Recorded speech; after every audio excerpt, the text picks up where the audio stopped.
ये जो एक्सपेरिमेंट हुआ इसे कहते हैं केमिकल वॉल्केनो एक्सपेरिमेंट। इस एक्सपेरिमेंट में किस तरह से रिएक्शन होती है।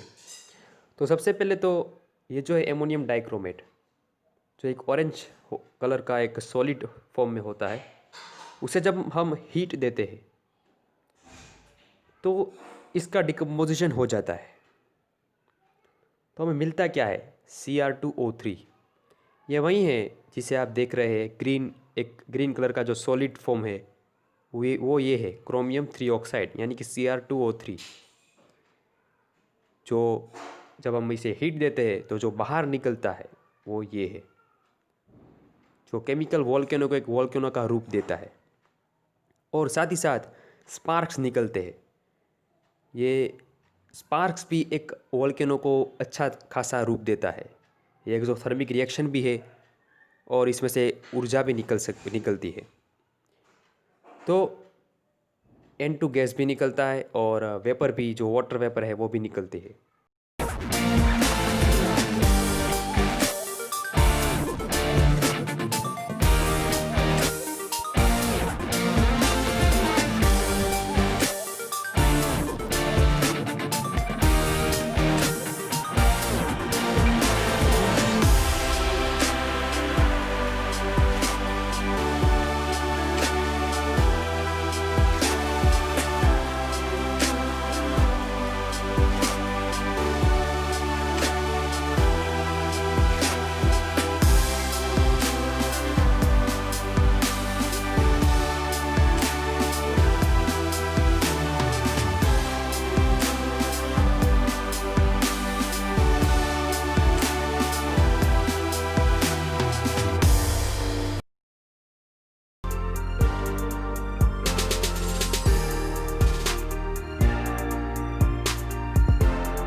Fiery form experiment.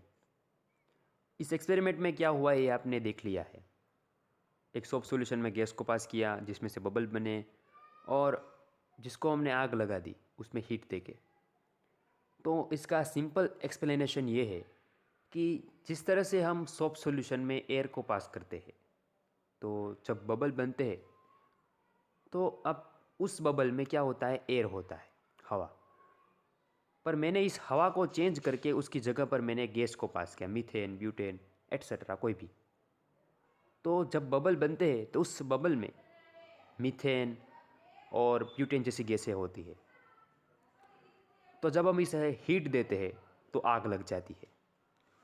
तो ये था एक सिंपल एक्सपेरिमेंट जो बहुत ही बड़ा रूप ले लेती है। मैंने ये एक्सपेरिमेंट हाथ पे भी किया है, पर मैं आपको बता दूं कि ये जो एक्सपेरिमेंट है, हाथ पे करो या बाउल में करो, कि यहाँ पे भी करो, उसे दोहराना नहीं है आपको। इसे घर पे ट्राई मत करना, ये आपके लिए हानिकारक हो सकता है क्योंकि ये मैंने बहुत प्रैक्टिस के बाद किया है। तो ये तो मैंने आपको चेतावनी दी है, बस आपको ये चेतावनी को मान लेना है। अब बात ये आती है कि हाथ पे मैंने कैसे किया। हाथ पे मैंने बस सिंपल एक इफ़ेक्ट का यूज़ किया है जो हम साइंस में पढ़ते हैं, लाइट एंड फ्रॉस्ट इफ़ेक्ट। ये इफ़ेक्ट हमें ये कहती है कि जब किसी भी सरफेस हो, यहाँ पे हम लेते हैं मेरा हाथ, अगर हाथ पे वाटर को लगा दे तो वाटर को, जब वाटर से यानी कि हाथ को पानी से भिगो ले तो वाटर हमारी सरफेस पर आ जाएगा, हाथ की सरफेस पर। उसके बाद मैंने फोम लिया, उस फोम में मैंने आग लगाई, तो आग लगने की वजह से मेरे हाथ तो जल जाना चाहिए था ना। पर ऐसा नहीं हुआ, क्योंकि वाटर जो है वो आग मिलने की वजह से वेपर में बदल जाता है। ये वेपर हमारे हाथ के उस एरिया को ढक देती है, जैसे हीट हमारे हाथ तक पहुंचती नहीं है उस वेपर की वजह से। जैसे कि हवा जो एक लेयर होता है वैसा वो वेपर हमारे लिए काम करती है। तो हीट हमारे हाथ के अंदर पहुंचती नहीं है, वो हाथ के उस भाग को कवर कर लेती है। तो ये था वो एक सिंपल एक्सप्लेनेशन।